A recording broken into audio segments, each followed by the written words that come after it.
composição, né? Não tem ninguém entrou aqui. Eu acho que eles estão no link errado, né? Hã? Acho que o quê? Eles estão no link errado, porque ontem aconteceu comigo. A Ingrid não escuta, você tem que falar gritando com essa máscara. Ai, minha mãe fala a mesma coisa, ela fala que eu falo muito baixinho. Eu acho que eles estavam no link errado, ontem aconteceu a mesma coisa. Ah, é? Eu tenho que avisar. No link de composição, será?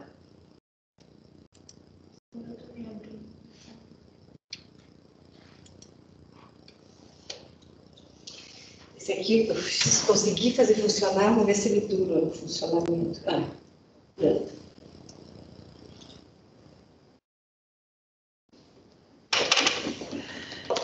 Mas é uma profissão boa essa daí, viu? O plano C, D, E, F. Meu irmão não gostou muito, não. Meu irmão não gostou muito, não. Sim, mas ele não tem. Não. É só ele tem um plano.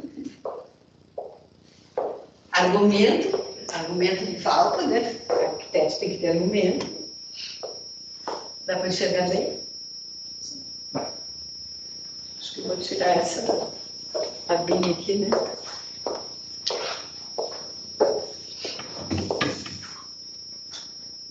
Vamos ver se quem que entra mais. Estou gravando já. Vou esperar mais uns minutinhos, ver se entra mais gente.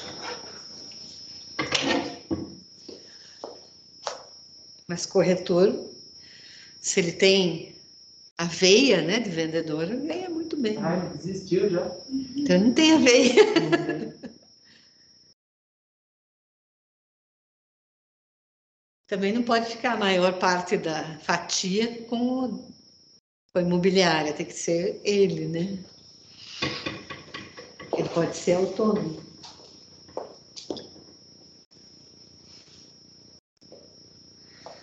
Tá enxergando aí quem tá entrando? Então, só tem 2 pessoas. É.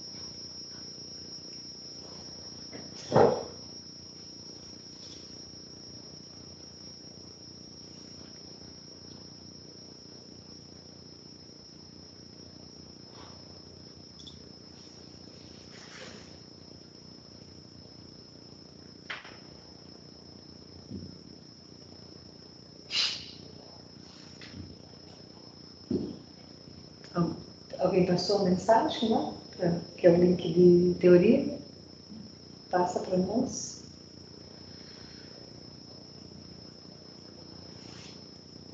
Agora vocês, a Ariadne ficou batalhando ontem o dia inteiro, nós ontem à noite e hoje agora também.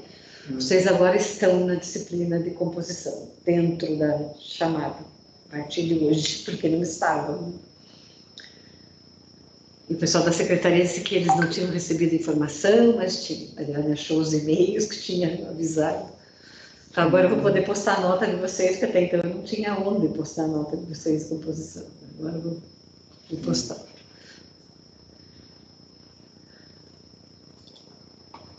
Eles tinham feito uma confusão na secretaria.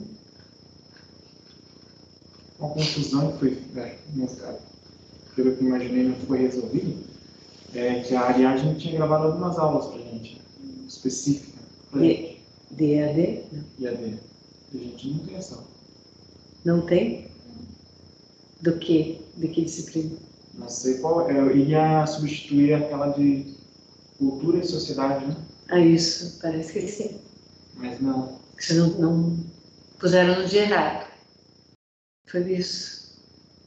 Me parece que sim. Tinha que informar para ela.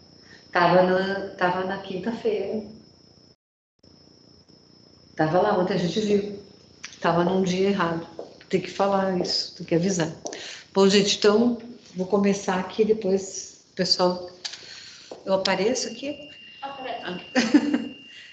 Então, só lembrando, hoje eu vou até o final, para eu já dizer para vocês o que vai ser o trabalho, tá?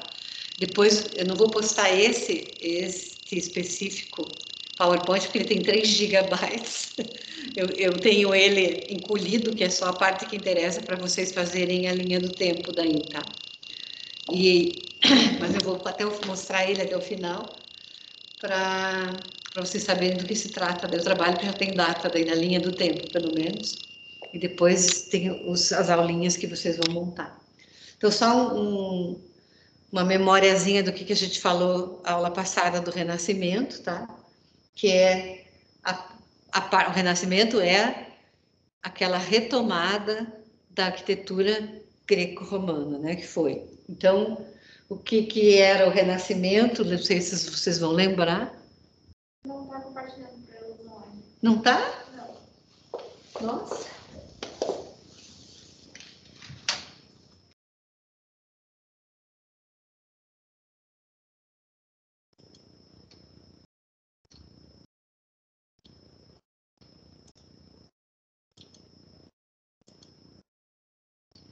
Foi? Foi.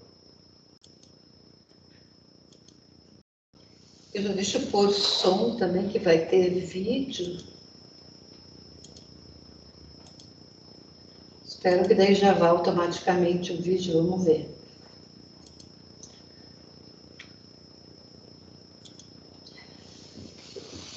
Então, só para a gente relembrar. Então, o Renascimento era aquela retomada da arquitetura, de tudo, né? De todos os valores greco-romanos. Então, aqui foi o fim, o Renascimento marca o fim da Idade das Trevas, né? E da Idade Média. Então, muitas coisas que aconteceram aqui, né? Que foi a peste negra, é um dos marcos, né? Que põe fim, lembra que eu contei, né? Morreu todo mundo, né? Morreu nobres, morreu pobres, morreu clero, então, e é o começo do humanismo. Então, nas artes aqui, Jesus passa agora a ser representado como homem, não como Deus, né? Sem o halo, na coisa das artes. Aquela representação nas artes também infantil, plana, cai, aquela retomada da representação das artes como com volume, com a perspectiva do Brunelleschi, né, que retoma a representação em termos de perspectiva também nas artes, na pintura, na escultura, com volume, com movimento, e na arquitetura, aquelas colunas, né, a jônica, a dórica, a coríntia, e tem mais 2, né, a toscana e a compósita. Então, estamos, em vez de 3 só ordens, que a gente chama de ordens, agora são 5. Então, vamos ver se vai mexer. Claro que não, né? Dura só um tempinho. Mexeu. Mais ou menos, não mexeu. Ei, nós. Então, aqui é a cúpula da Santa Maria del Fiore, que foi feita pelo Brunelleschi, lembra? Que ele rompeu com os grêmios, daí ele comprou quanto ele quis, né? Só ele sabia fazer, lá em Florença.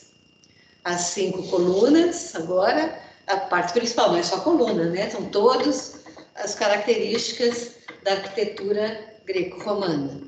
Então, também tem aqueles frontões clássicos, tudo é simétrico, tudo tem as suas regras, retomaram aqueles escritos gregos, né? O Vitrúvio lá também eles encontraram, retomaram, então tem tudo certinho, tudo. Os arquitetos e os artistas, os arquitetos principalmente do Renascimento, eles eram, vamos dizer assim, freaks, né? Em termos das normas e das regras da arquitetura. Tudo tem que ser assim, tudo dentro dessas regras, dessas normas, tudo tem que ser como mandava o figurino desses escritos que eles encontraram, né? Por exemplo, do Vitrúvio, ou da arquitetura lá clássica greco-romana. Tudo certinho, tudo limpinho, tudo organizadinho, tudo, as janelas em arco, né? As colunas assim, nessas proporções. Se usava também muita proporção áurea, que a gente diz, né? Então, tem todas umas regras para essa proporção áurea. Tem o retângulo dourado. O retângulo dourado, se eu dividir este lado aqui por este lado aqui, vai dar o número φ, que é considerado o número do universo, que está na nossa molécula de DNA. Então, e assim vai se dividindo, vai se dividindo, vai se dividindo, vai se dividindo, vai se dividindo. Sempre o retângulo dourado. Sempre o lado A pelo lado B, sempre vai dar um número φ, 1,618. Que é o número, não é só 618, né? Tem mais uma porção de númerozinhos aqui, né? Mas esse é o número do universo. E os arquitetos renascentistas usavam essa proporção. Na Mona Lisa toda tem essa proporção. Em muitas pinturas e na arquitetura do Renascimento se encontra essa proporção em muita coisa, ou em quase tudo. Na Grécia Antiga também. Na proporção do Partenon, de todas essas construções. Então, o 1,618 está no nosso corpo também. Se a gente dividir o comprimento daqui pelo comprimento daqui, vai dar aproximadamente 1,618. E muitas coisas da nossa... Quanto mais perto as nossas proporções, comprimento daqui, mais perfeito você é. O quanto mais perto essas divisões do 1,618, mais perfeito você é. Então, geralmente, as pessoas muito lindas, que todo mundo acha muito lindo, as proporções delas, essas divisões todas, é a mais próxima do 1,618. Se vocês pesquisarem depois na internet sobre o número φ, então é o número φ, elas estão todas as divisões do corpo, a altura, eu agora não me lembro aqui do umbigo até não sei aonde, tudo, são mais próximos do 1,618, tá? A pessoa está racadinha, as medidas dela estão mais longe do 1,618, tá? O Nautilus, que eu falei para vocês, aquele caramujo, que ele vai construindo as conchas dele, é todinho na proporção do número φ, tá? Então, no Renascimento, os arquitetos todos, eles eram completamente aficionados pelo retângulo dourado, tá? Então, é a regra de ouro que eles chamam, tá? Então, isso aqui é o Renascimento. Então, tenho lá o 300, 400, 500, 600. Daí, chega tudo na história assim, cansei disso. Tudo saco cheio dessas regras, dessas normas, dessas coisas todas certinhas.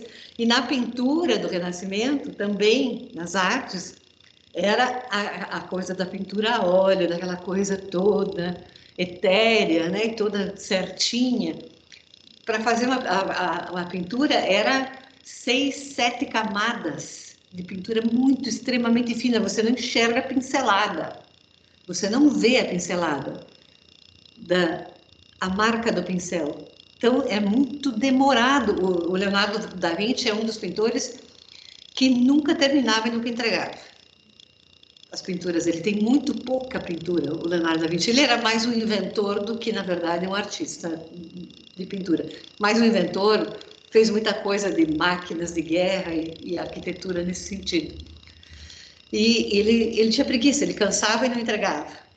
Brigou com muitos contratantes, né, por causa disso. Tanto que a Santa Ceia, que é uma das coisas mais famosas dele, que é um afresco, ela não durou quase nada, porque ele ficou com preguiça de fazer a técnica do afresco, é uma técnica que dá trabalho. E ele foi lá, ele tipo um fogo assim, né, para secar rápido. Ele ia lá porque ele tinha preguiça, porque o afresco dá muito trabalho. E ele desbotou muito rápido a Santa Ceia. Então, o resultado dela, que ela ainda está lá, é de restaurações sucessivas, né? Ele era vagabundão, nesse sentido. Muito, acho que ele era disléxico, sabe? Ele se aborrecia, se entediava e mudava de tema. Então, ele não entregava. Tem a Virgem das Rochas, ele foi encomendado, ele não entregava nunca. Então, um ano depois, o cliente ficou de saco cheio, ele fez 2. O cliente não gostou, porque ele fez uma mão tenebrosa do anjo sobre a cabeça, aí ele fez outra, tem uma em Londres e uma em Paris, tem 2, a Virgem das Rochas. Então, ele era desse jeito.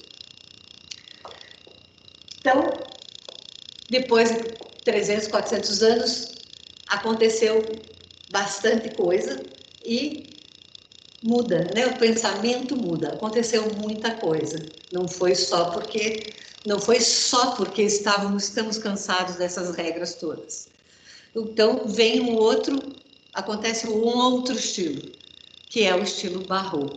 O estilo barroco é mais também um movimento político, tá? Então, e por isso que muda radicalmente a maneira de se fazer arquitetura. Aí tem um videozinho aqui primeiro, e daí deixa eu passar tudo isso aqui que a gente viu na aula passada sobre o Renascimento, e aí vem esse momento que é do século XVII. O estilo barroco é o estilo que foi muito forte no Brasil também, tá? Cadê o vídeo? Não. Posto o vídeo aqui e ele não veio. E nós, que pena. Faz mal, vou contar. Então, a arquitetura barroca, ela veio com o objetivo de conter a reforma protestante, tá? Uma corrente que teve como base a religião católica e seus conceitos.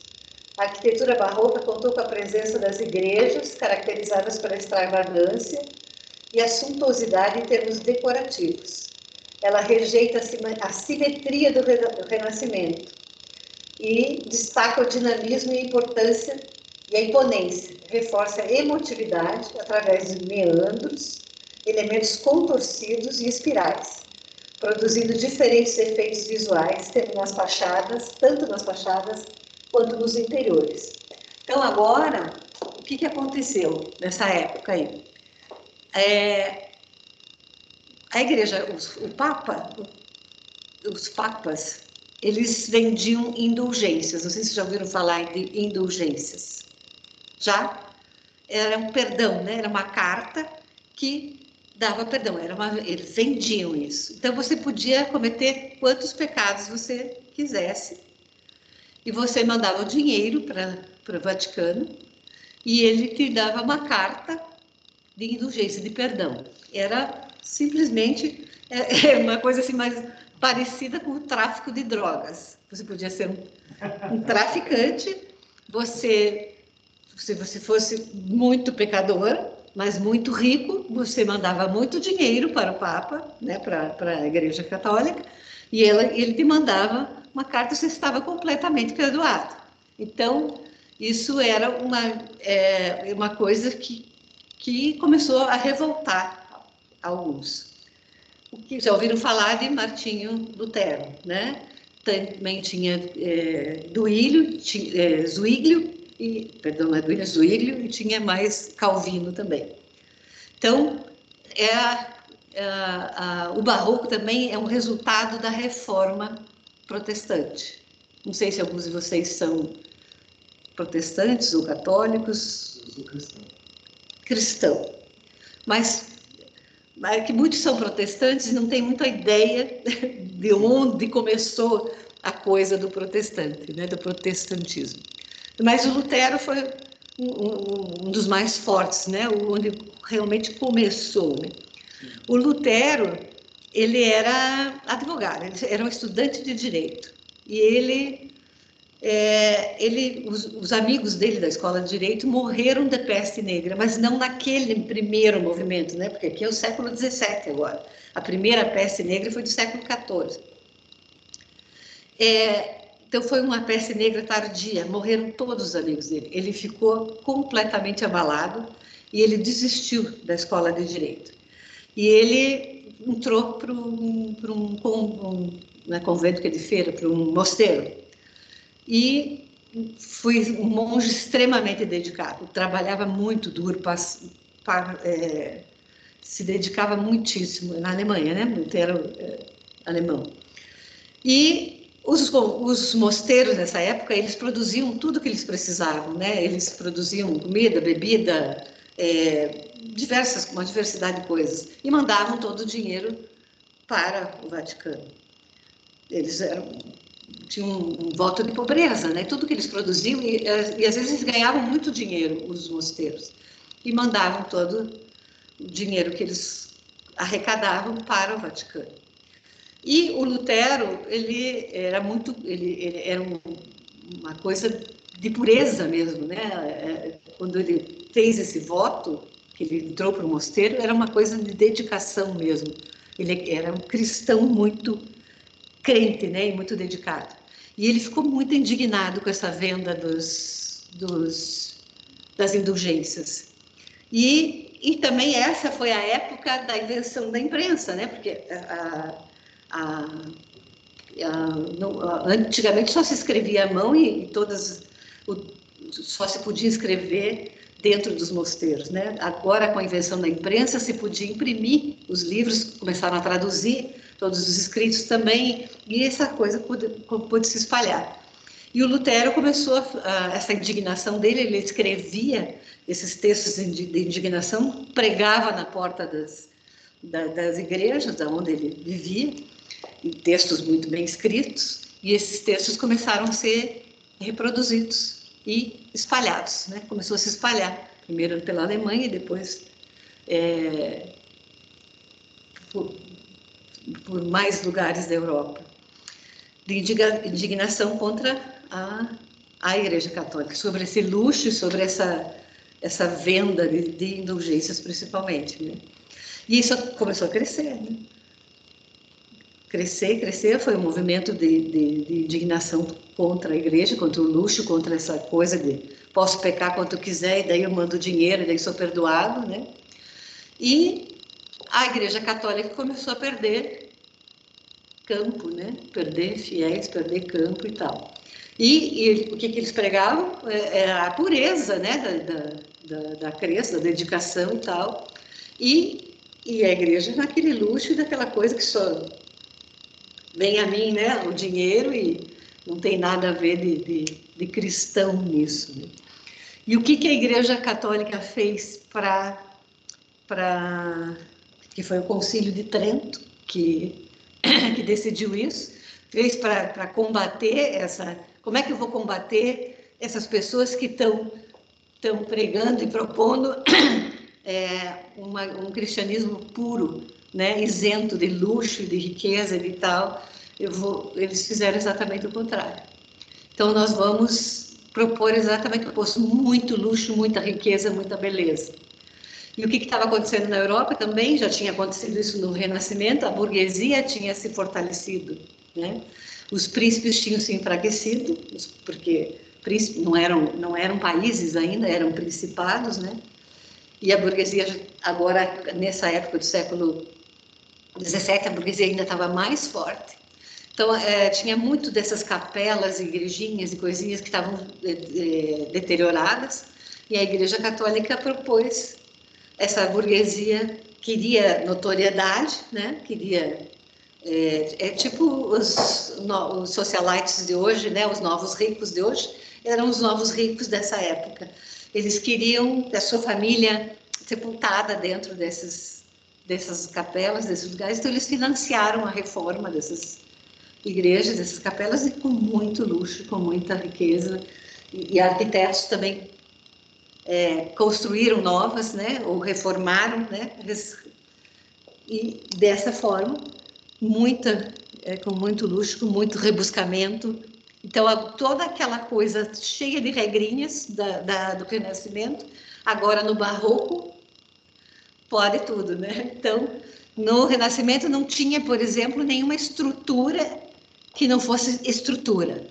Colunas são colunas e são estruturais. Aqui no Barroco, não. Eu posso pôr uma coluna na fachada só de enfeite, eu posso pôr volutas, coisas. Então, no barroco agora eu tenho... Cadê? Opa, garota lá.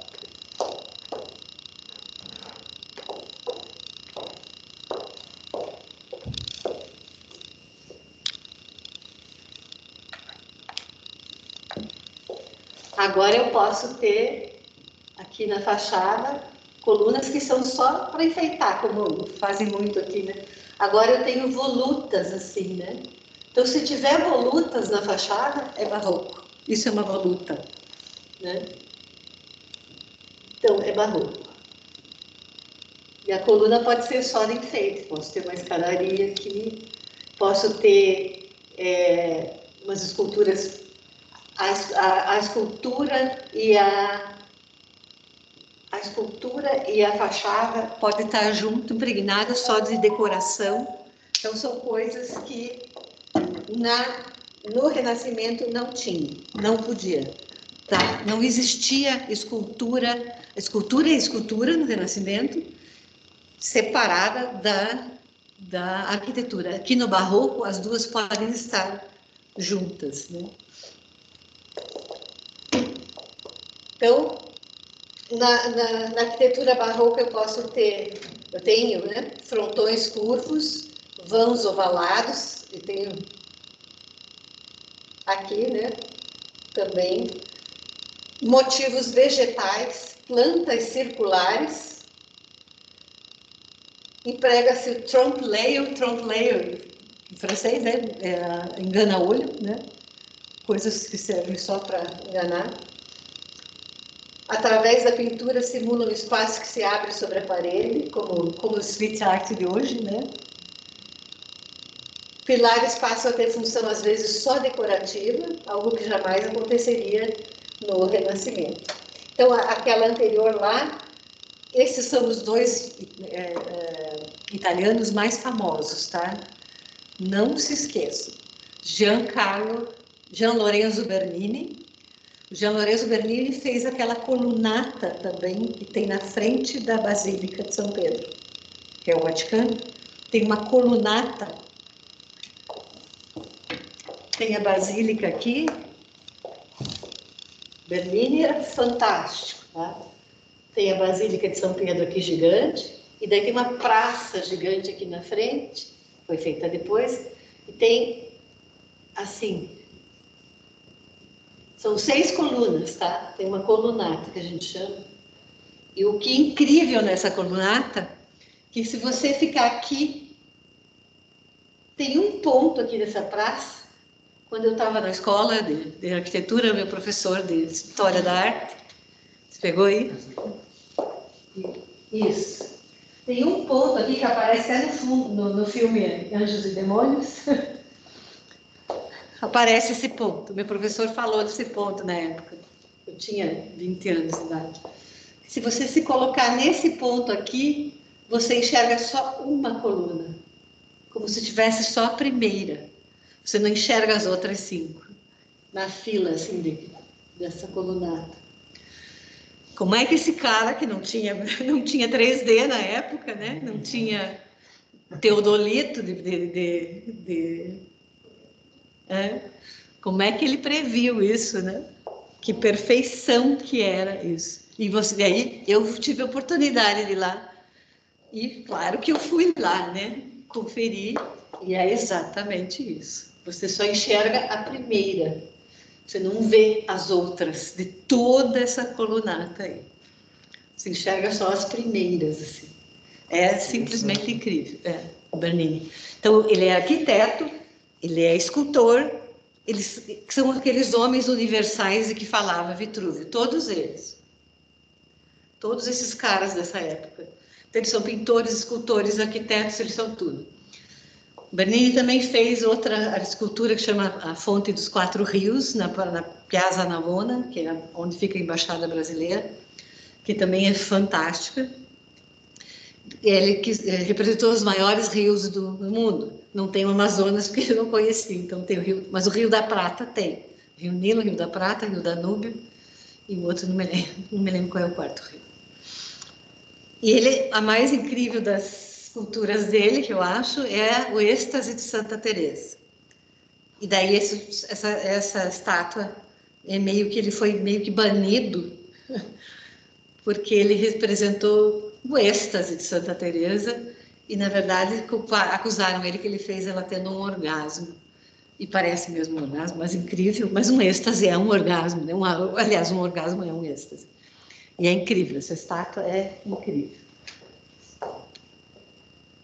Olha o tecido. Então, o barroco, também na escultura ou nas artes, é esse farfalhar de tecidos aí, que uma coisa que também não tinha no Renascimento. Pode ver, olha os drapeados, veja ali, Leonardo, no dele. O drapeado de tecidos, quem tiver em casa, olha no computador lá, o êxtase de Santa Teresa. A gente não está vendo a história da arte aqui, estilos arquitetônicos, mas vale a pena a gente dar uma paradinha e olhar, porque é incrível esse farfalhar de tecidos, esses drapeados todos da escultura barroca, como também da pintura barroca, completamente diferente da pintura renascentista, que tem esse grande contraste de luzes e sombras que vai ter no barroco agora.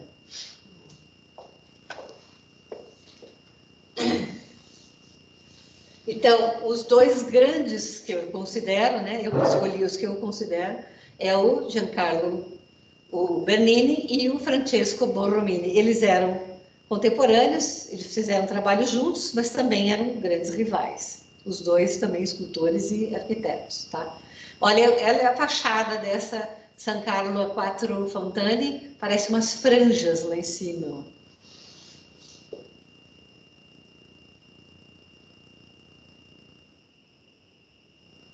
Então, eu estou repetindo sempre aqui, frontões curvos, vãos ovalados, motivos vegetais e tal. Essa aqui é a fachada da Santiago de Compostela, onde o pessoal vai lá fazer peregrinação, né, do caminho de Santiago. É só a fachada, o resto dela é mais antigo. Aqui é a fachada da Catedral de Valência. Então, ela vem abraçando a gente, né? Olha, as colunas todas são só decorativas, toda cheia de medalhões, né? Fazendo só decorativa também na fachada. E no Brasil o barroco é bem forte, né? Tanto que tem do ouro, né? Tem muito ouro na decoração interna, para mostrar a riqueza que era uma forma da Igreja Católica atrair de volta os fiéis para ver esse luxo todo e né? E muitos enterravam as pessoas debaixo do piso dessas igrejas, né? Começava a apodrecer, às vezes o chão, esses mortos enterrados debaixo do piso dessas igrejas, começava a cheirar mal. Então, no Brasil isso foi bem forte, o barroco foi uma das arquiteturas mais bonitas. E tem essas famílias importantes que financiaram, lá na Europa tem muito, então o nome das famílias, né, nas tumbas desses nichos que tem nas capelas, assim, tem o nome das famílias que financiaram as reformas. E aí vem o estilo neoclássico, que é o que o neoclássico? Neo, o que quer dizer? O que é neo? Retomando a ideia. Neo é novo, né? Mas é retomando de novo. Só que aí o uso de outros materiais, uma forma, embora lembre, mas diferente, né? Porque agora nós estamos no século XVIII, XIX. Exatamente. Nós voltamos, quer dizer, nós tivemos o Renascimento, nós tivemos a arquitetura grega clássica, depois o greco-romano, né? Que adoravam os gregos, estamos pegando o clássico. Daí nós tivemos o Renascimento, que era a retomada da arquitetura greco-romana clássica, e agora daí foi interrompido pelo barroco, né? Cansei dos gregos clássicos, enjoei dessa coisa toda. Aí o barroco veio e arrasou, né? Vamos fazer tudo frufru, vamos fazer tudo cheio de curvinha, vamos fazer franjinha, vamos fazer redondo, vamos fazer um monte de decoração. E o barroco foi um período espremidinho aqui, né? Século 17, 18. E aí, chega dessa frescura, chega desse abuso, desse decorativo, desse não sei o quê, e aí vem o neoclássico. E por que esse neoclássico, ele coincide bem com a Revolução Francesa e os ideais iluministas, né? Que voltamos lá para aqueles ideais humanistas e tal, da ciência. É a época da enciclopédia que foi criada, que foi bem na época da Revolução Descartes, né? Que, então, volta para aqueles ideais todos de perfeccionismo, de certinho, de tal. Volta, por isso que é neoclássico. Volta para os ideais clássicos e certinhos e humanistas e tal. Só que agora eu tenho um pouco mais de tecnologia. Então, né? E até me permite um pouco mais de decoração aí. Eu não sei o que foi parar meus vídeos, viu?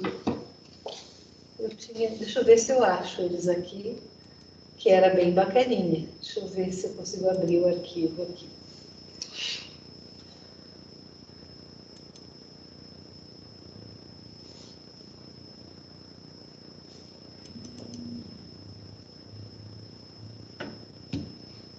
Acho que vale a pena. Só que demora um pouquinho, porque é enorme o arquivo.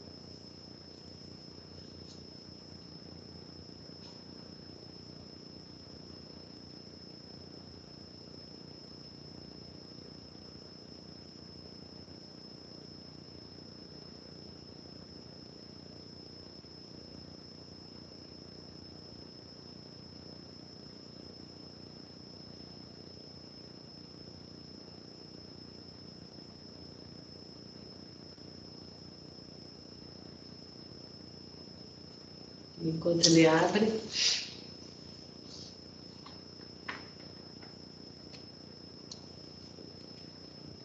Professora, a Fernanda pediu para avisar que ela não entrou na sua aula porque ela faz de atestado.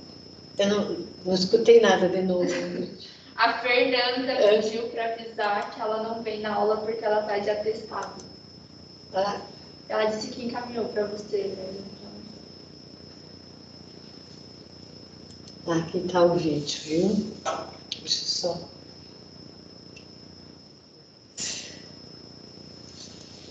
Aquele arquivo não estava com vídeo.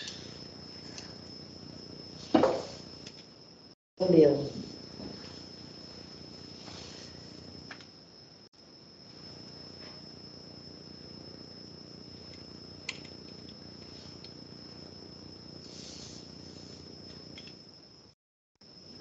Agora sim. Cadê você daqui?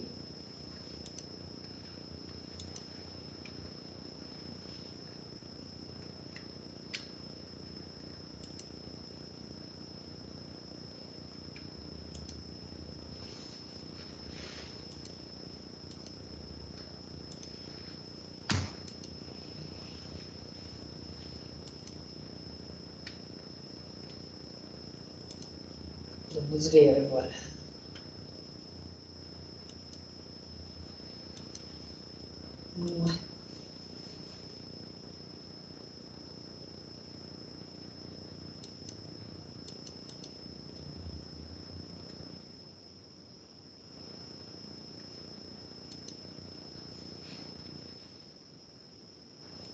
Travou.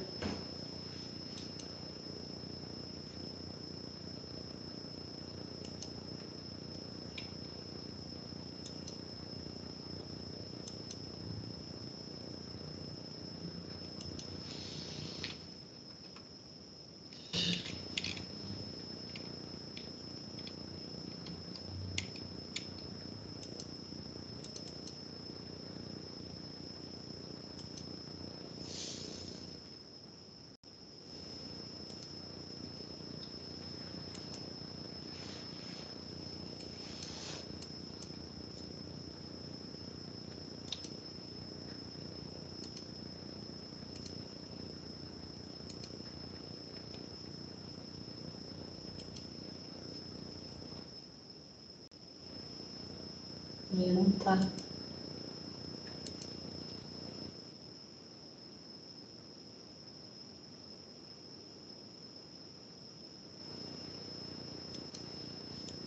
Que pena.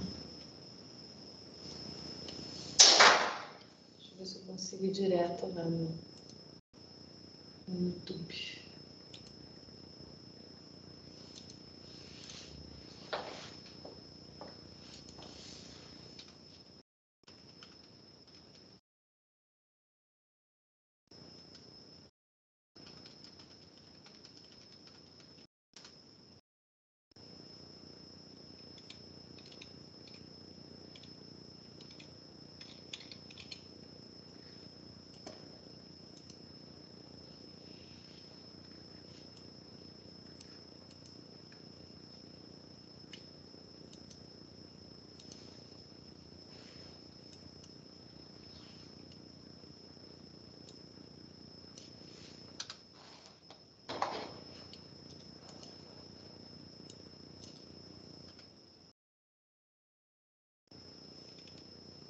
Achei.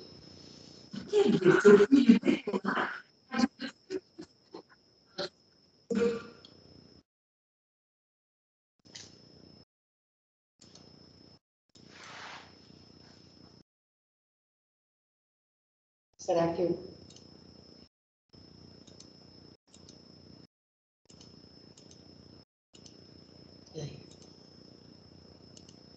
Bom dia, boa tarde e boa noite. Meu nome é Marina e hoje eu vou auxiliar você a se preparar para a prova de artes do AVA sobre neoclassicismo.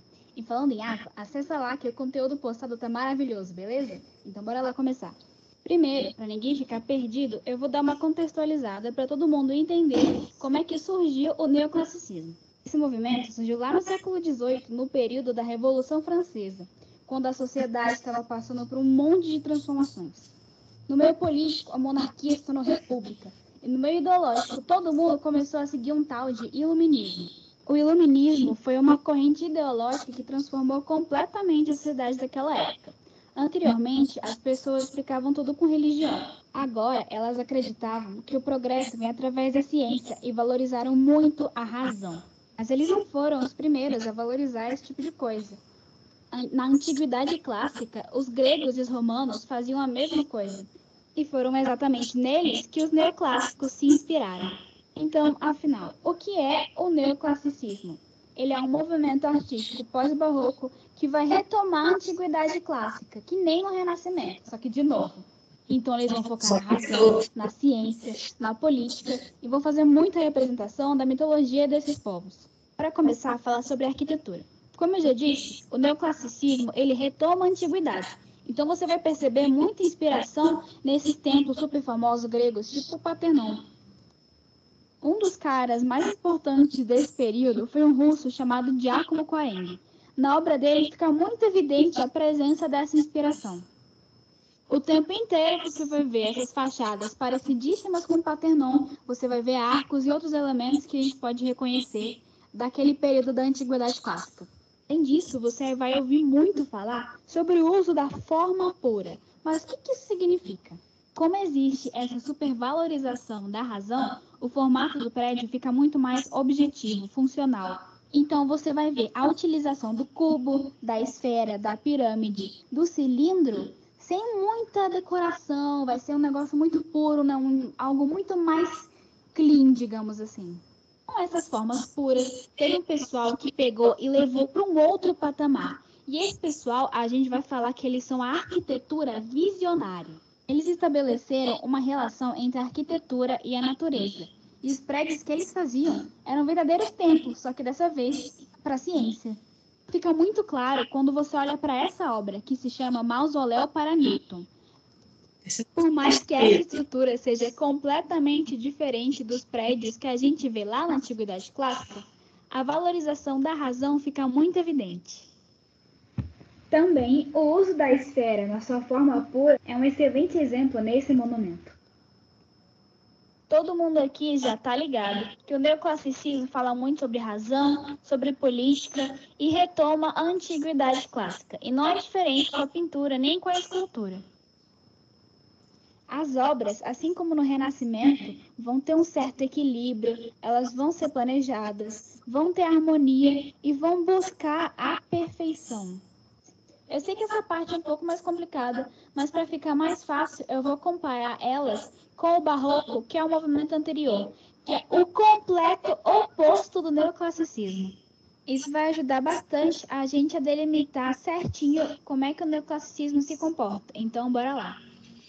Na sua direita, você está vendo uma pintura e uma escultura barroca. E na sua esquerda, você está vendo uma pintura e uma escultura neoclássica. A primeira diferença é o tema. No barroco, o tema mais utilizado era o cristianismo. Então, você vai ver figuras da Igreja Católica. Agora, no neoclássico, você vai ver figuras da mitologia greco-romana. A segunda diferença, que particularmente eu acho que é a mais gritante, é a questão da dramaticidade. O barroco é muito intenso.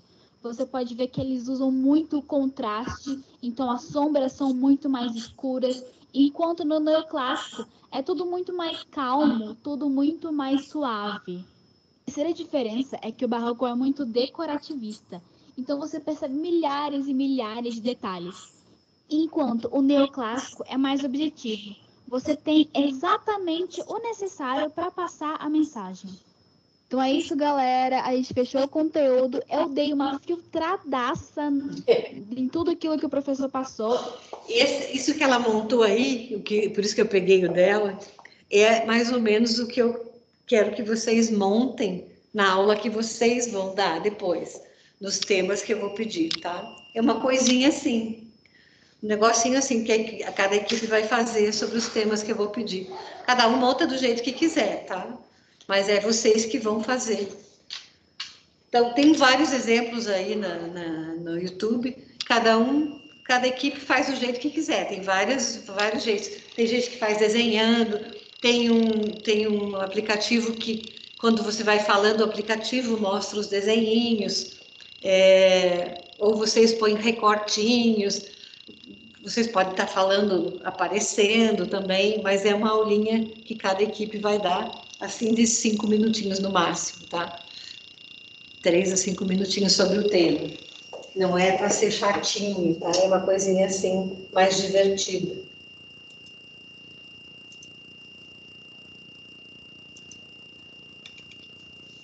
Eu tinha pego aqui, porque eu peguei o arquivo errado, para mostrar para vocês a diferença, lá atrás, voltando para trás, a diferença entre...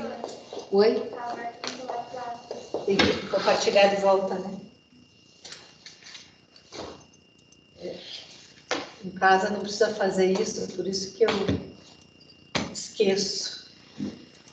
Tá aqui.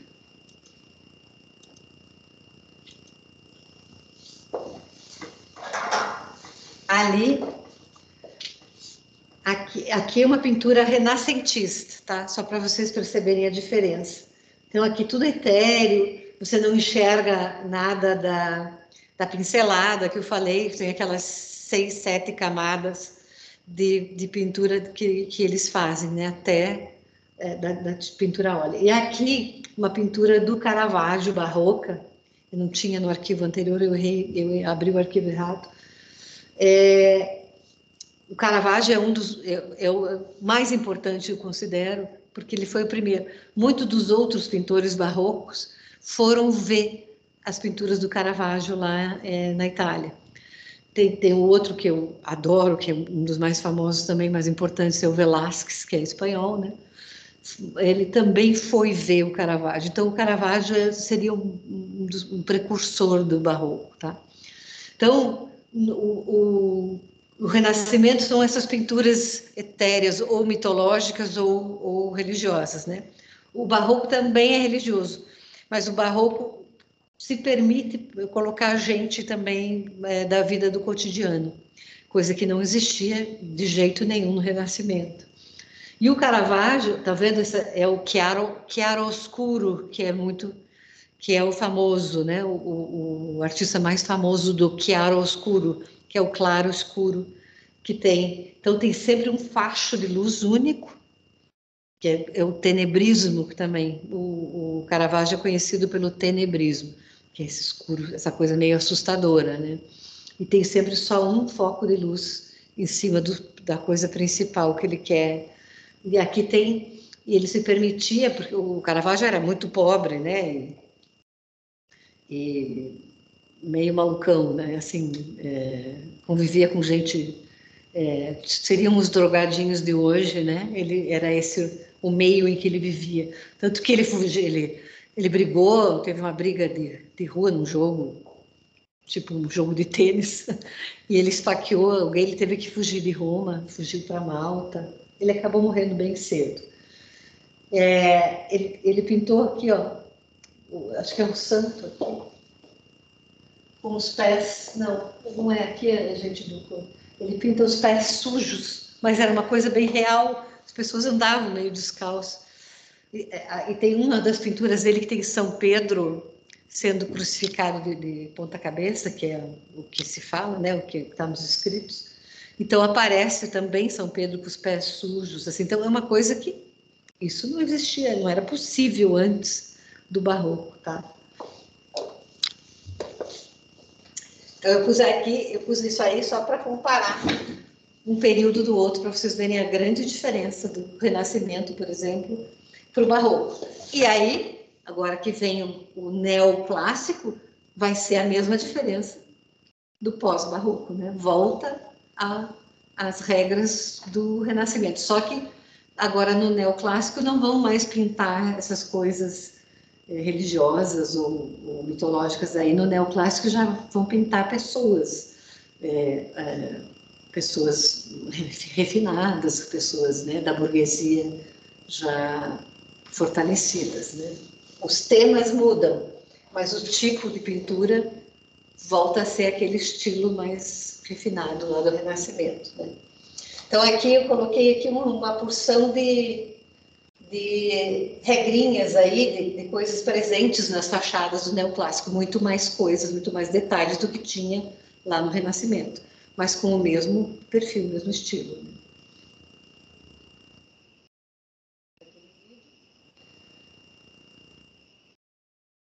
Então, entre o final do século XVIII e começo do XIX, uma nova tendência estética. Então, aquilo que o Alex até falou dessas fachadas, que ainda tem muito em Curitiba, que vende muito, né? Curitiba, São Paulo, é esse neoclássico aí, tá? Principalmente o neoclássico francês, que está ainda muito no gosto das pessoas, até hoje. Estão se fazendo prédios com esses bordadinhos falsos, né? De fachada aqui, ainda em Curitiba tem muito. O prédio vizinho da minha casa, por exemplo, é um neoclássico desse tipo aí. O neoclassicismo que expressou os valores de uma nova e fortalecida burguesia, que assumiu a direção da sociedade europeia após a Revolução Francesa, e principalmente com o Império de Napoleão. Esse reviver do austero classicismo na pintura, na escultura e na arquitetura constitui uma clara reação contra o enfeitado do estilo rococó. O rococó, gente, ele foi o barroco mais exagerado ainda. Tá? O rococó foi o final do barroco e foi mais fantasiado e mais absurdamente exagerado. Então, o rococó, ele é um final do barroco. Então, é mais exagerado que o barroco. E já era feio, piorou. Não é feio, não é feio. É muito exagero. Ele tem a sua época, né? Ele tem muita coisa barroca maravilhosa. Mas ele cansou mesmo, né? Ele cansa, exatamente.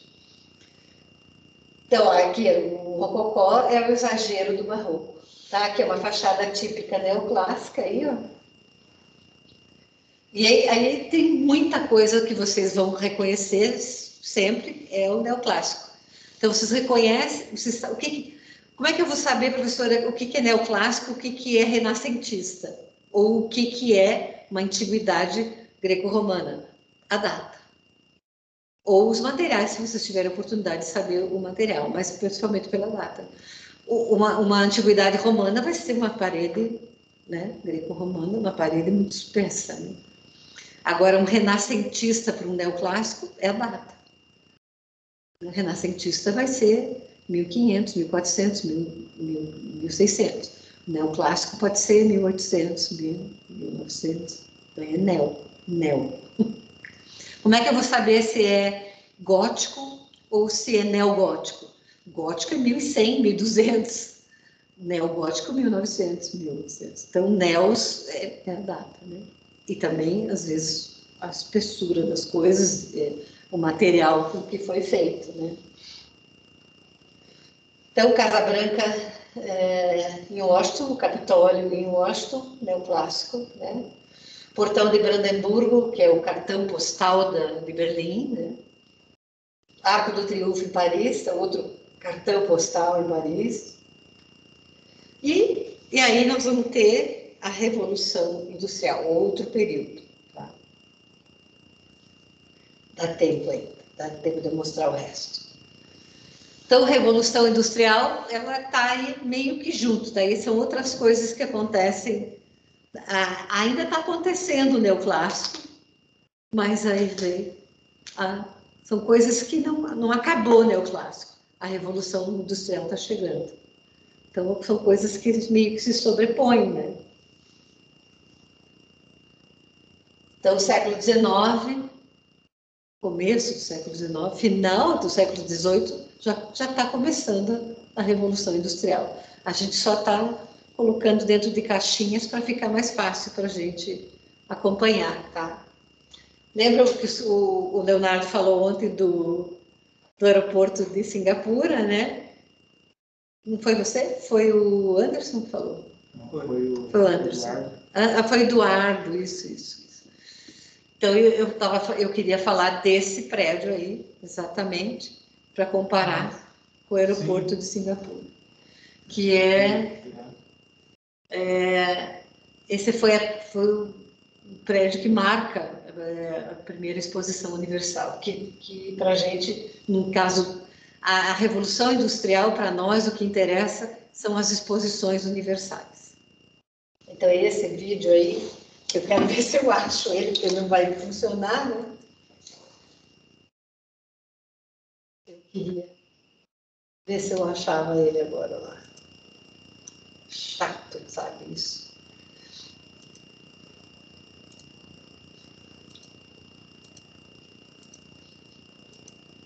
Que eu acho que é legal entender a Revolução Industrial.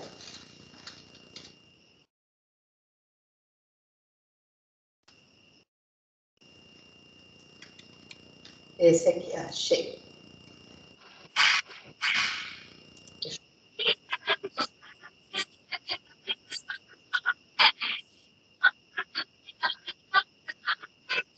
Seus filhos conectados com as habilidades do futuro. Aulas particulares, ao vivo e 100% online. Agende já uma aula grátis. Ixi, o Teams.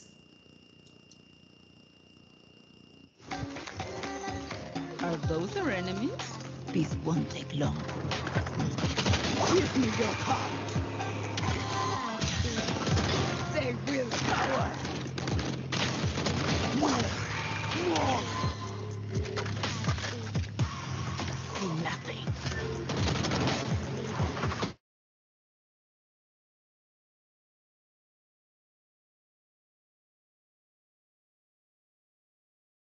Doutora, não sei se é só para mim, mas está travado.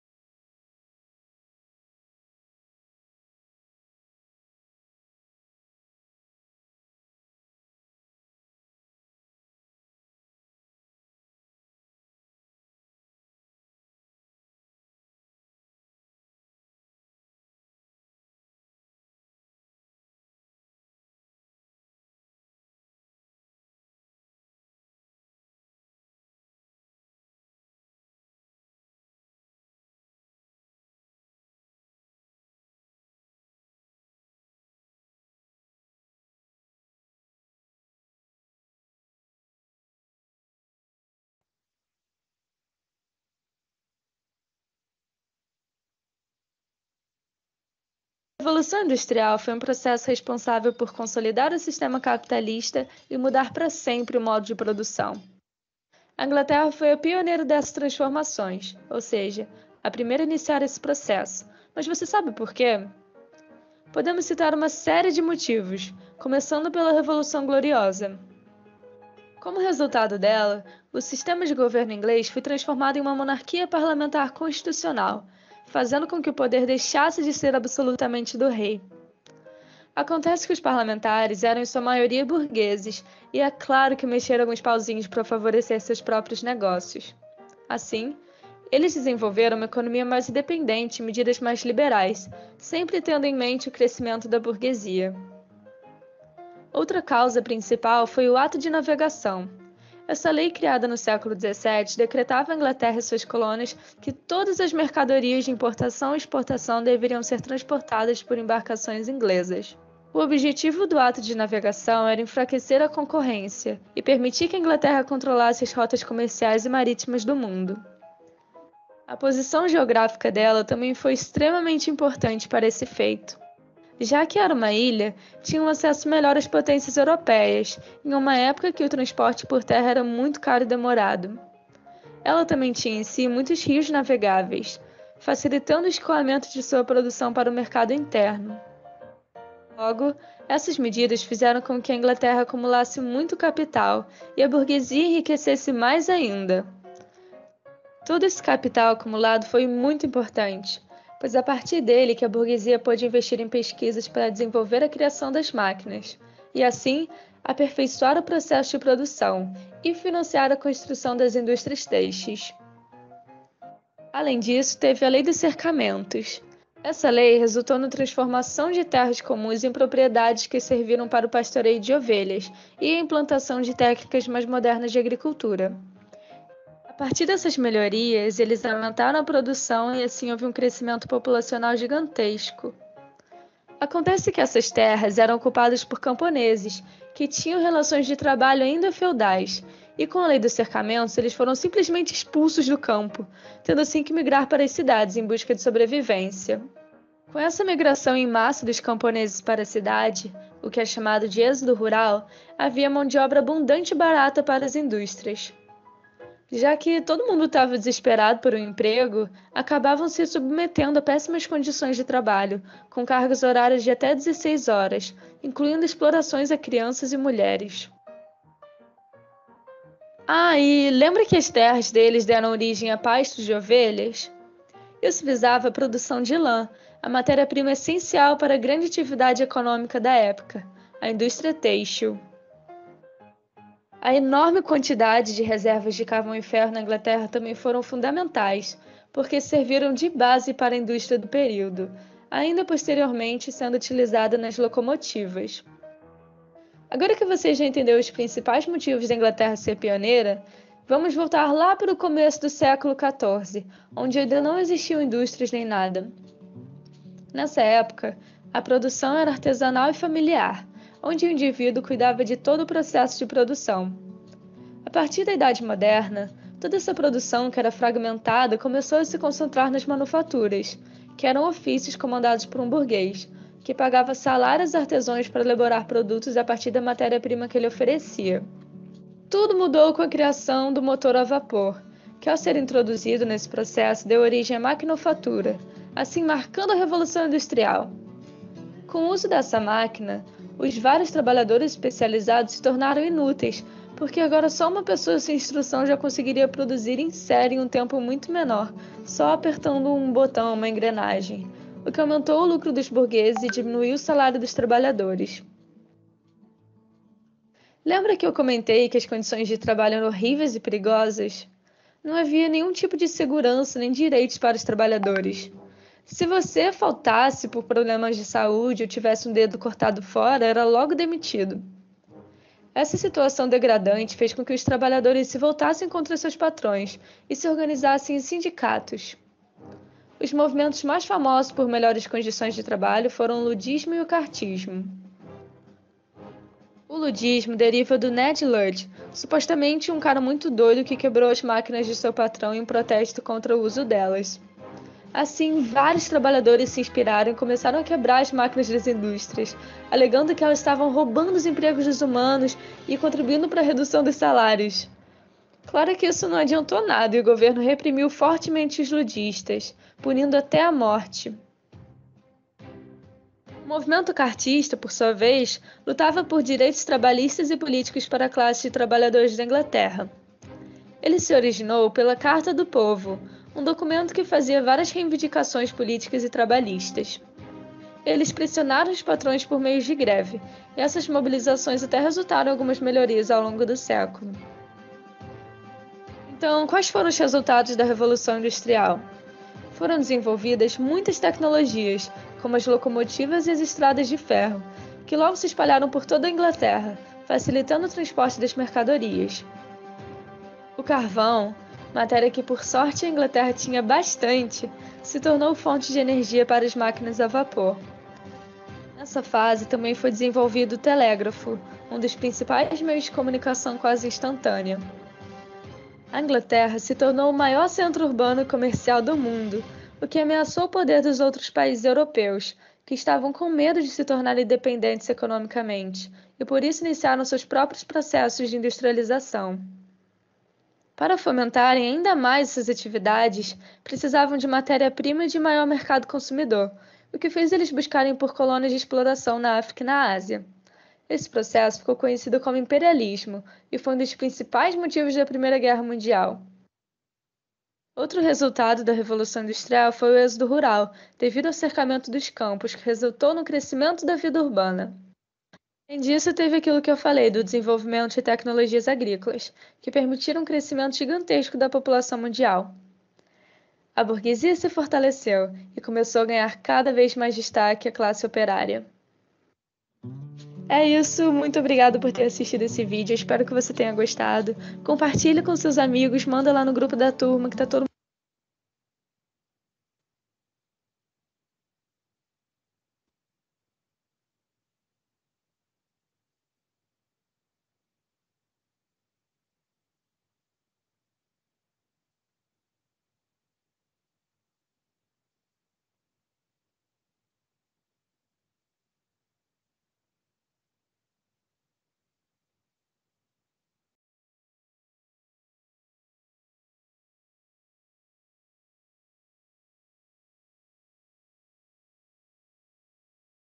Professora, está no mudo.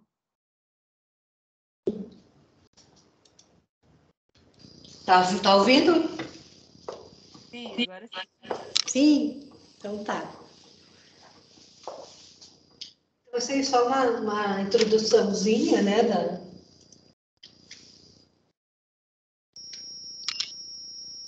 da Revolução Industrial. Eu vou passar mais rapidinho agora. Não sei se vai dar tempo de ver tudo. O que interessa para a gente, só para vocês saberem como que ela começou, né, como que ela aconteceu, essa coisa, a gente tem que tomar cuidado, eu quero que vocês pensem, porque a gente tem a tendência de os trabalhadores são coitadinhos, os patrões são malvadinhos, né? Daí vem a coisa do Marx, do marxismo, né? Que fez um estudo, levantamento, tal, é muito importante isso, mas a gente tem essa tendência, né? De pensar, os patrões são muito maus e tal, então eram mesmo, exploravam mesmo, mas também tem o lado das famílias que faziam muitos filhos e vendiam os seus filhos para as indústrias. Então, sempre tem os dois lados e esse outro lado também não é falado, tá? Eu tenho na minha própria família, a minha avó, mãe da minha mãe, teve 10 filhos e ela simplesmente mandou, a minha mãe era mais nova e a minha tia, com 8, 10 anos, trabalhavam nas fábricas. Então, as famílias tinham muitos filhos. Primeiro, elas tinham muitos filhos como mão de obra no campo, né? Depois, eles tinham muitos filhos e simplesmente vendiam para as indústrias. Então, os dois lados não são muito bacaninhas, tá, gente? Não é só o patrão, não é só o burguês que é muito malvado. O lado da família que se enchia de filhos também não era muito legal, tá? Então, as famílias não tratavam as crianças, não existia muito amor a essas crianças também. Então, não precisava também ter tanto filho, né? Então, tem os dois lados dessas coisas, assim. Então,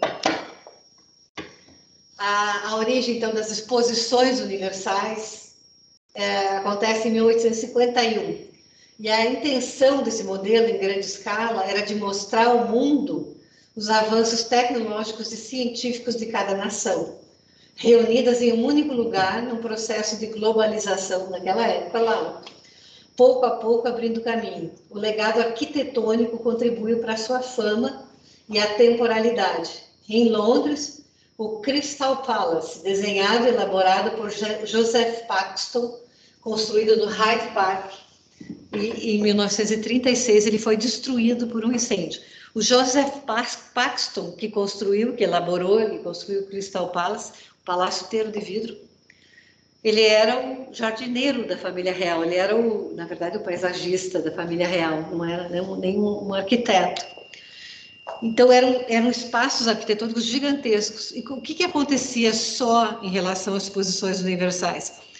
Era como se hoje, acontece hoje com as Olimpíadas ou com a Copa do Mundo, os países que cediam a exposição, a Copa do Mundo ou as Olimpíadas, o que acontece?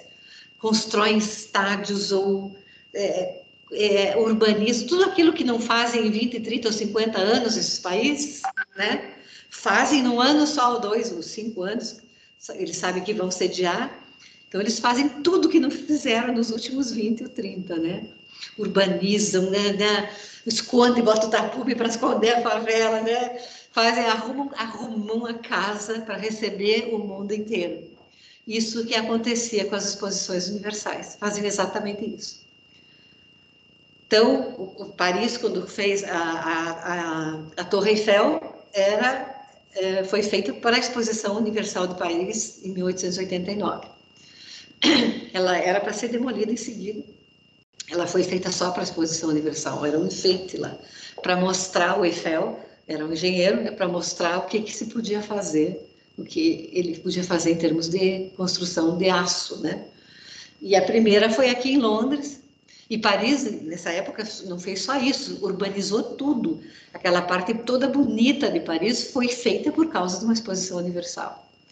A casa que a outra turma está fazendo, do Mies van der Rohe, e foi para a Exposição Universal de Barcelona de 1929.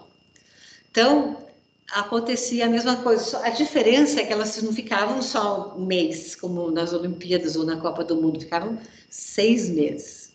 E o mundo inteiro vinha visitar. E não era só a indústria.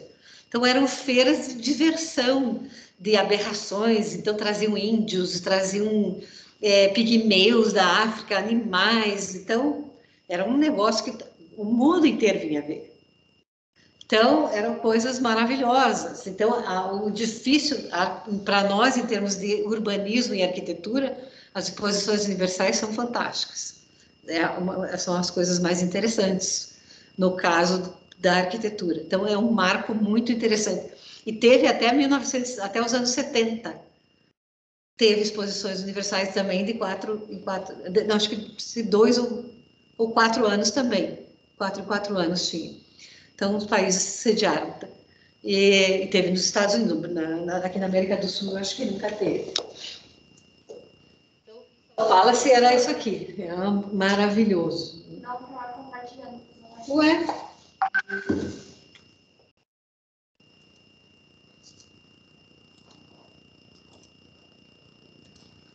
Tá agora? Sim. Eu vou voltar lá. Então, isso aqui é por dentro, né?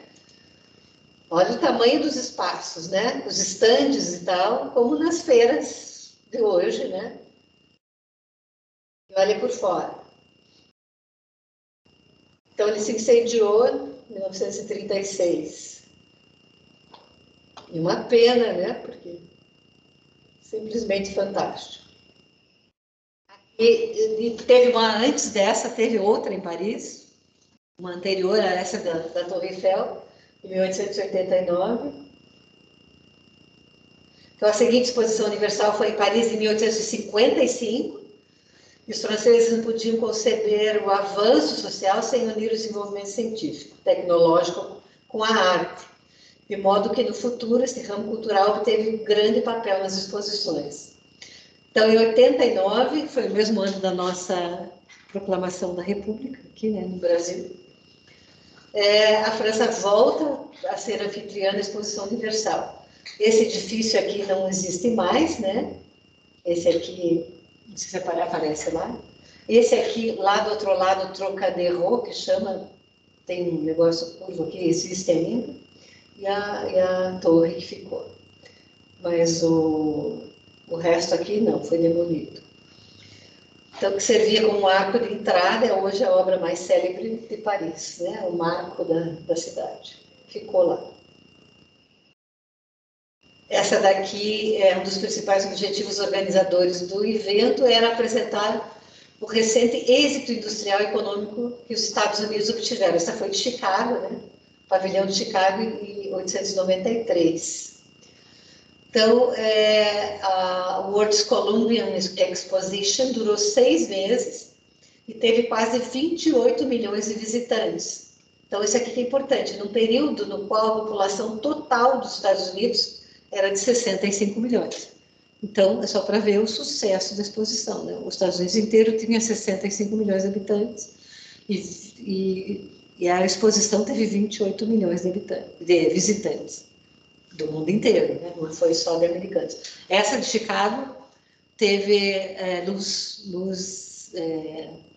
o Tesla foi responsável pela coisa de energia elétrica da exposição, né?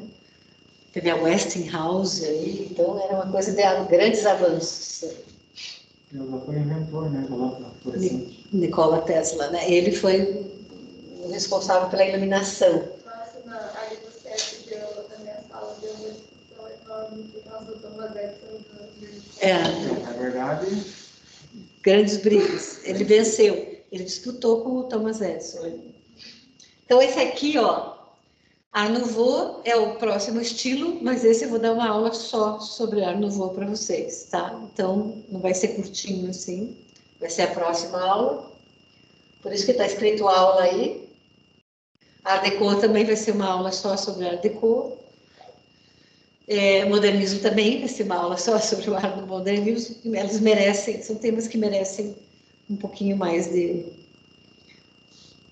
são aulas minhas.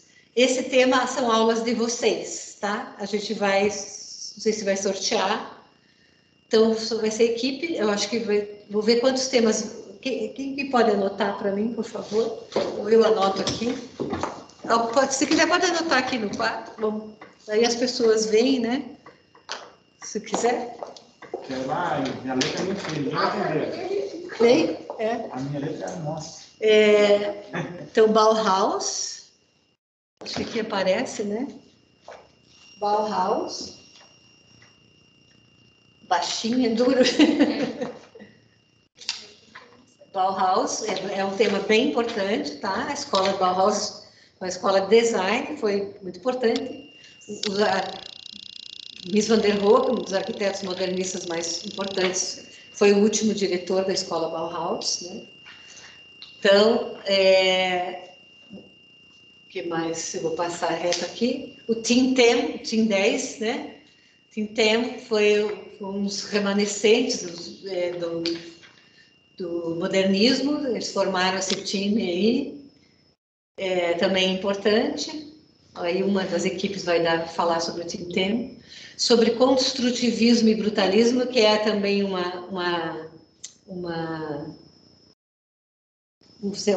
faz parte do modernismo, mas é construtivismo e brutalismo, é uma vertente do modernismo, vamos dizer assim, né? De construção, construtivismo. Tá faltando um S. Deixa eu... falha minha aqui. Construtivismo e brutalismo, de construção. Isso. São temas curtinhos. A Bauhaus não é tão curtinho assim. Nós estamos em 14, eu acho. Pós-modernismo, daí já sai do modernismo, é um pós. Foi um período bem curto, mas é um estilo mais feiozinho, assim, mas aconteceu, né, histórico. Arquitetura kitsch, essa é uma vertente bem divertida, né, da arquitetura.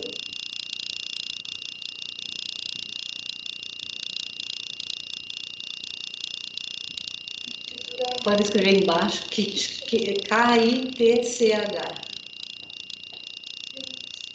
Isso. E high-tech também. O high-tech acontece até hoje, mas esse high-tech aí que eu quero foi um período bem curto também. E são três arquitetos muito famosos que fizeram, que iniciaram com esse modismo também aí. Não é porque tudo que se fizer de alta tecnologia hoje pode ser chamado de high-tech, mas não é esse high-tech que eu quero. E o contemporâneo não é o caso. Não sei se vai dar. É o que a gente está fazendo hoje, que acontece de todo tipo. Não sei se 1, 2, 3, 4, 5, 6.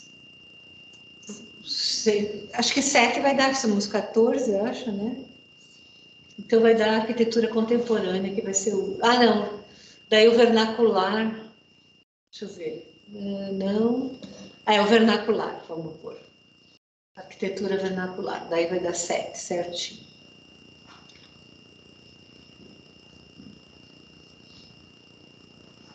O ecletismo a gente não lembra. O ecletismo, na parte da... Vocês podem incluir na linha do tempo, quem quiser incluir. Eu não pus, porque é uma mistura de vários estilos, né? Daí, quem quiser incluir. Tá? Aí as linhas do tempo. Esse a gente vai falar agora, que daí é o próximo trabalho. Então, eu trabalho em equipe de 2 alunos. Deverão criar um modelo único de linha do tempo, né? Cada equipe terá seu próprio modelo. Poderão dividir-se, né, como irão funcionar quando trabalhar. Os slides sem datas, isso aí eu vou passar os slides, daí eu vou arrumar. Eu já separei os slides que não interessam, eu separei num arquivo só dos slides com data que interessa, então isso aí não tem problema. Aqui tem exemplos de linhas do tempo. Não só de coisas diversas, né?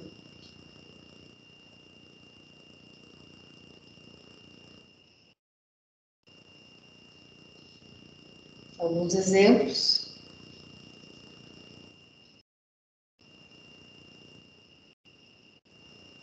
Professora, compartilhando a tela.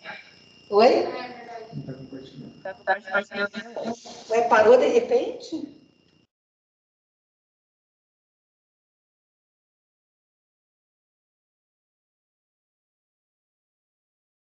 Agora tá?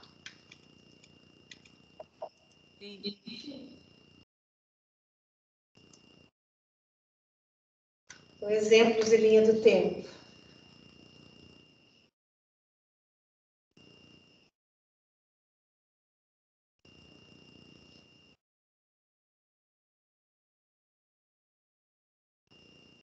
Eu já resumi bastante esse arquivo aqui, daí eu vou postar lá. Esse aqui é uma linha do tempo, só engraçadas, mas não quer dizer que tem a ver com a nossa.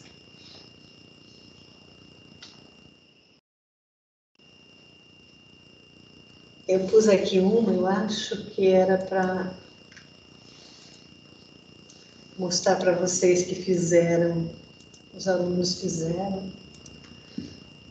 Deixa eu ver se é isso mesmo.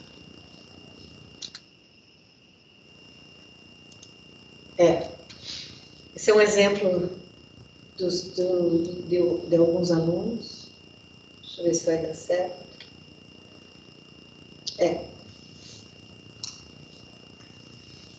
Um bom exemplo. Eles usaram o Prezi aqui. Então, vamos compartilhar. Aqui. Apareceu? Sim. Então, esse aqui usaram o Prezi, por exemplo. Então, a linha está aqui, né? Então, começou lá atrás, no século. Então, tem uma parte de texto, tem a parte de imagens.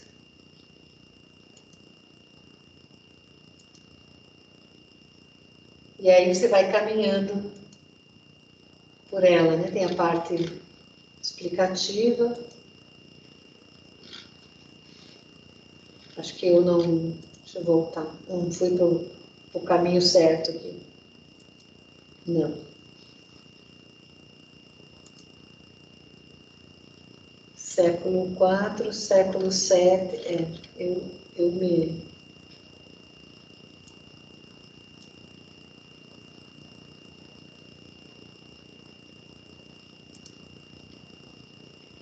Aqui. Que aqui século II, antes de Cristo. Isso. Roma, tal. Acho que é para cá, né? Aqui, século II. Tipo de coluna. Então, tá bem completa essa aqui.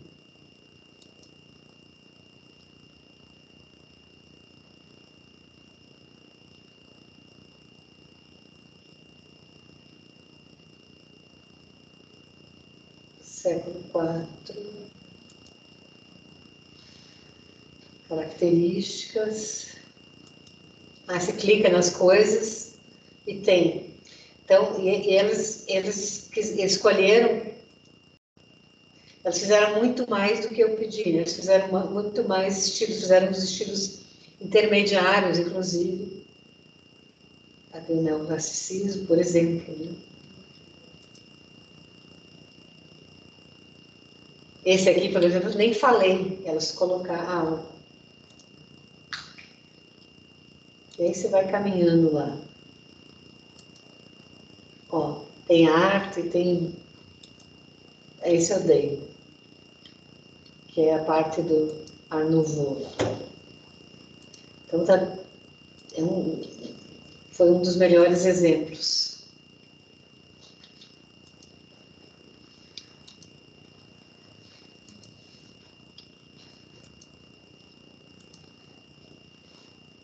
E aí você vai caminhando pela história. Dentro de cada quadrado, olha lá o Borromini, que eu falei para vocês hoje. O Bernini, ó, a Fonte dos Quatro Rios. Eu cliquei errado aqui.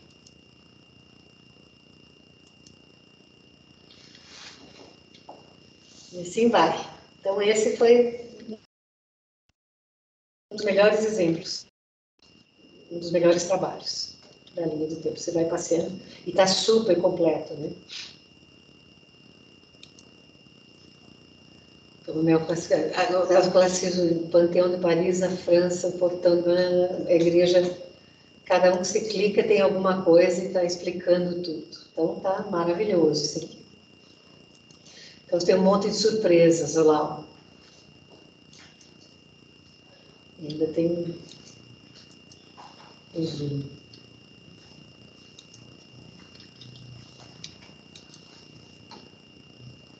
A Madeleine lá em Paris. E explica. Então, eu quero, no caso lá, eu já coloquei, acho que no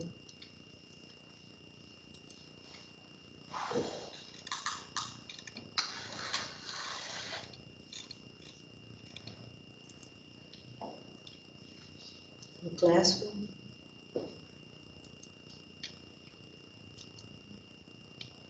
Já. Então, tá aqui, ó. Construir uma linha do tempo considerando no mínimo os períodos presentes no arquivo anexo. Podem ser incluídos mais períodos da história da arquitetura além desses sugeridos. Fica a critério de cada equipe, tá? Não utilizar uma apresentação ao estilo PowerPoint para cada período. Representar uma linha do tempo, tomando como referência os exemplos dados, preferindo elementos gráficos. É possível utilizar-se de mais de uma página. Preze, que foi esse que eu apresentei agora para vocês, para criar linhas de movimento ou ainda outros meios. Apresentar no mínimo 2 exemplos de edifícios arquitetônicos para cada estilo, sempre identificando com o nome do edifício e o lugar onde está inserido. E, quando possível, o arquiteto, quando tiver, porque quando é muito na antiguidade não tem. Aí eu já pus o arquivo ali, tá? Resumido com as datas e com os estilos. Então, entre meios de alguns desses, tem outros estilos. Se alguém quiser pôr, pode pôr. Tá? E agora são equipes de 2, e vocês podem resolver a equipe de vocês. Tá? Já tem data? Hã? Já tem data para entrega? Desculpe? Já tem data para entrega? Já. Tá lá. Deixa eu voltar ali.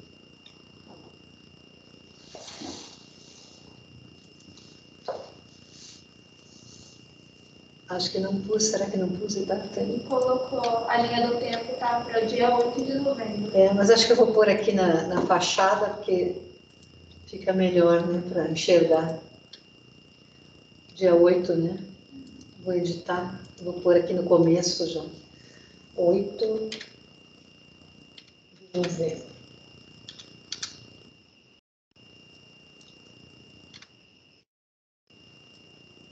Tá lá, 8h23h59, tá lá. Acho que fica melhor aqui. Vou pôr a hora também.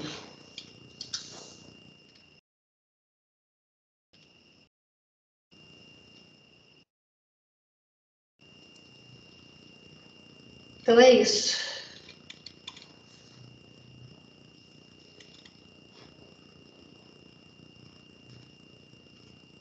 Eu postei, acho que os slides aqui também. Esse eu vou dar ainda, mas já pus os slides lá, dos modernistas.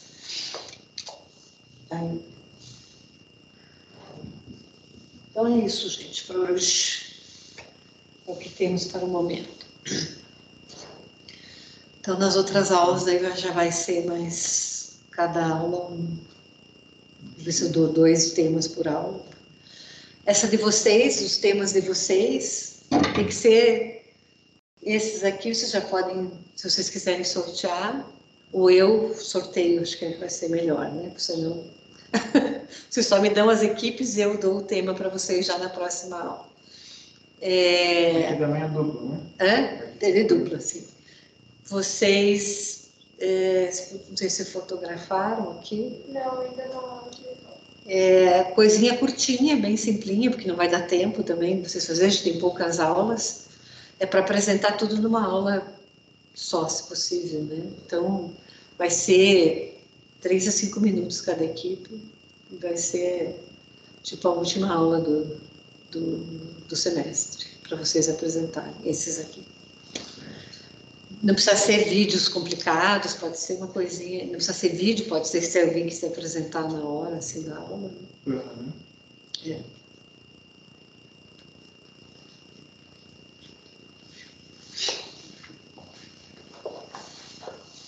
Então é isso aí.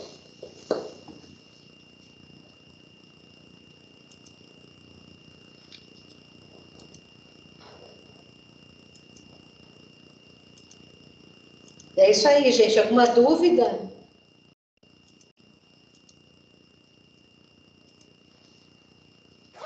Pessoal de casa?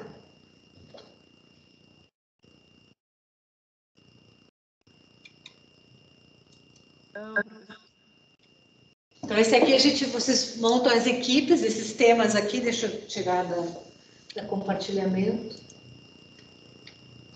Esses temas aqui, deixa eu acender a luz também.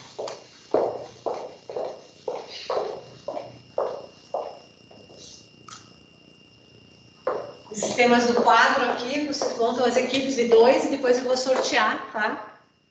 Vai ser para a última aula, penúltima aula do semestre, a penúltima provavelmente.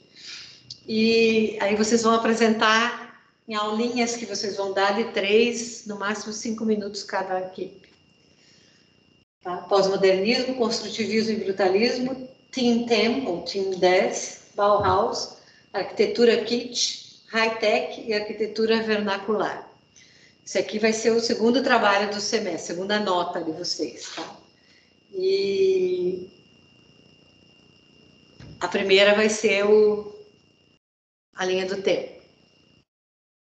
Então já está lá a linha do tempo, dia 8 de novembro.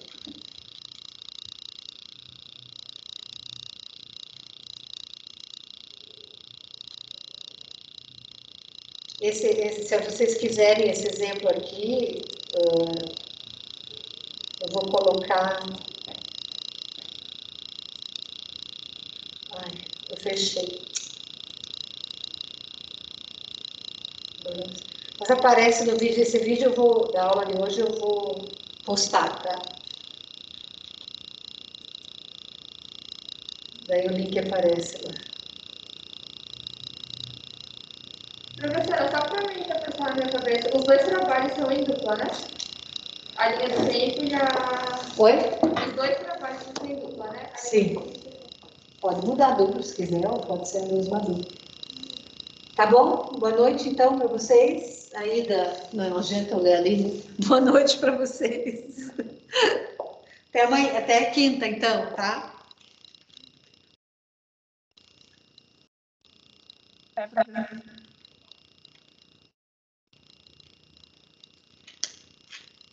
Qualquer dúvida também podem tirar na quinta-feira, daí, se precisar. Ok. Acho que posso até sortear na quinta, né? Então, para vocês fica mais fácil. Uhum.